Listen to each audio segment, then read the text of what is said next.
Dès les premiers froids, Emma quitta sa chambre pour habiter la salle, longue pièce à plafond bas où il y avait, sur la cheminée, un polypied touffu s'étalant contre la glace. Assise dans son fauteuil, près de la fenêtre, elle voyait passer les gens du village sur le trottoir. Léon, 2 fois par jour, allait de son étude au Lion d'Or. Emma, de loin, l'entendait venir, elle se penchait en écoutant, et le jeune homme glissait derrière le rideau, toujours vêtu de même façon et sans détourner la tête. Mais au crépuscule, lorsque, le menton dans sa main gauche, elle avait abandonné sur ses genoux sa tapisserie commencée, souvent elle tressaillait à l'apparition de cette ombre glissant tout à coup. Elle se levait et commandait qu'on mît le couvert. Monsieur Homais arrivait pendant le dîner. Bonnet grec à la main, il entrait à pas muet pour ne déranger personne et toujours en répétant la même phrase, « Bonsoir la compagnie ». Puis, quand il s'était posé à sa place, contre la table, entre les 2 époux, il demandait au médecin des nouvelles de ses malades, et celui-ci le consultait sur la probabilité des honoraires. Ensuite, on causait de ce qu'il y avait dans le journal. Homais, à cette heure-là, le savait presque par cœur, et il le rapportait intégralement, avec les réflexions du journaliste et toutes les histoires des catastrophes individuelles arrivées en France ou à l'étranger. Mais, le sujet se tarissant, il ne tardait pas à lancer quelques observations sur les mets qu'il voyait. Parfois même, se levant à demi, il indiquait délicatement à madame le morceau le plus tendre, ou, se tournant vers la bonne, lui adressait des conseils pour la manipulation des ragoûts et l'hygiène des assaisonnements, il parlait arôme, osmasome, suc et gélatine d'une façon à éblouir. La tête d'ailleurs plus remplie de recettes que sa pharmacie ne l'était de bocaux, Homais excellait à faire quantité de confitures, vinaigre et liqueurs douces, et il connaissait aussi toutes les inventions nouvelles de caléfacteurs économiques, avec l'art de conserver les fromages et de soigner les vins malades. À 8 heures, Justine venait le chercher pour fermer la pharmacie. Alors monsieur Homais le regardait d'un œil narquois, surtout si Félicité se trouvait là, s'étant aperçu que son élève affectionnait la maison du médecin. Mon gaillard, disait-il, commence à avoir des idées, et je crois, diable m'emporte, qu'il est amoureux de votre bonne.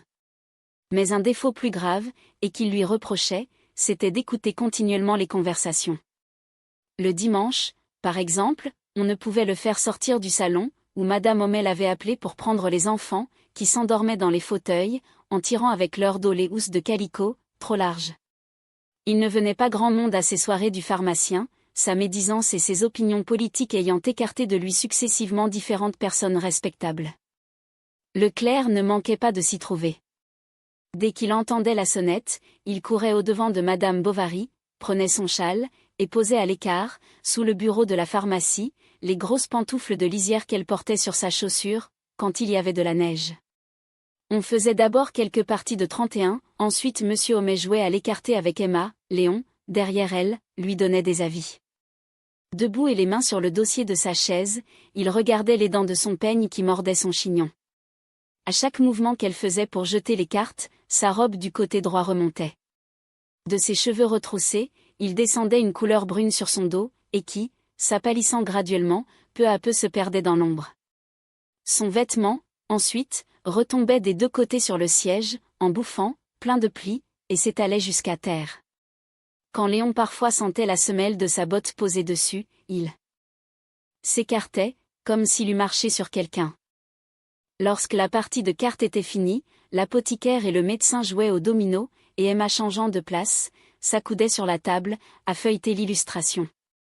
Elle avait apporté son journal de mode. Léon se mettait près d'elle, ils regardaient ensemble les gravures et s'attendaient au bas des pages. Souvent elle le priait de lui lire des vers, Léon les déclamait d'une voix traînante et qu'il faisait expirer soigneusement au passage d'amour. Mais le bruit des dominos le contrariait, monsieur Homais y était fort, il battait Charles à plein double 6. Puis, les 300 terminées, ils s'allongeaient tous 2 devant le foyer et ne tardaient pas à s'endormir. Le feu se mourait dans les cendres, la théière était vide, Léon lisait encore. Emma l'écoutait, en faisant tourner machinalement l'abat-jour de la lampe, où étaient peints sur la gaze des pierrots dans des voitures et des danseuses de cordes, avec leurs balanciers. Léon s'arrêtait, désignant d'un geste son auditoire endormi, alors ils se parlaient à voix basse, et la conversation qu'ils avaient leur semblait plus douce, parce qu'elle n'était pas entendue. Ainsi s'établit entre eux une sorte d'association, un commerce continuel de livres et de romances, monsieur Bovary, peu jaloux, ne s'en étonnait pas. Il reçut pour sa fête une belle tête phrénologique, toute marquetée de chiffres jusqu'au thorax et peinte en bleu. C'était une attention du clerc. Il en avait bien d'autres, jusqu'à lui faire, à Rouen, ses commissions, et le livre d'un romancier ayant mis à la mode la manie des plantes grasses, Léon en achetait pour madame, qu'il rapportait sur ses genoux, dans l'hirondelle, tout en se piquant les doigts à leurs poils durs. Elle fit ajuster, contre sa croisée, une planchette à balustrade pour tenir ses potiches. Le clerc eut aussi son jardinet suspendu, il s'apercevait soignant leurs fleurs à leurs fenêtres.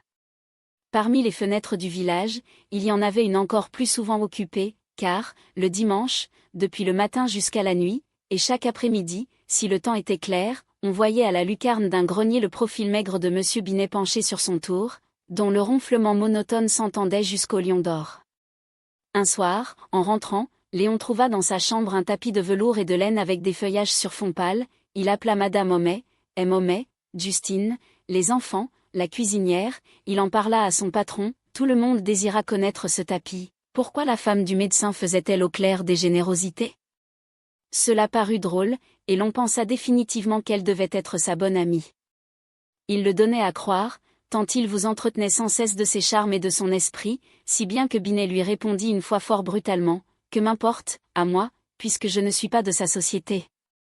Il se torturait à découvrir par quel moyen lui faire sa déclaration, et, toujours hésitant entre la crainte de lui déplaire et la honte d'être si pusillanime, il en pleurait de découragement et de désir. Puis il prenait des décisions énergiques, il écrivait des lettres qu'il déchirait, s'ajournait à des époques qu'il reculait. Souvent il se mettait en marche, dans le projet de tout oser, mais cette résolution l'abandonnait bien vite en la présence d'Emma, et, quand Charles, survenant, l'invitait à monter dans son BOC pour aller voir ensemble quelques malades aux environs, il acceptait aussitôt, saluait madame et s'en allait. Son mari, n'était-ce pas quelque chose d'elle? Quant à Emma, elle ne s'interrogea point pour savoir si elle l'aimait. L'amour, croyait-elle, devait arriver tout à coup, avec de grands éclats et des fulgurations, ouragan des cieux qui tombent sur la vie, la bouleverse, arrache les volontés comme des feuilles et emporte à l'abîme le cœur entier.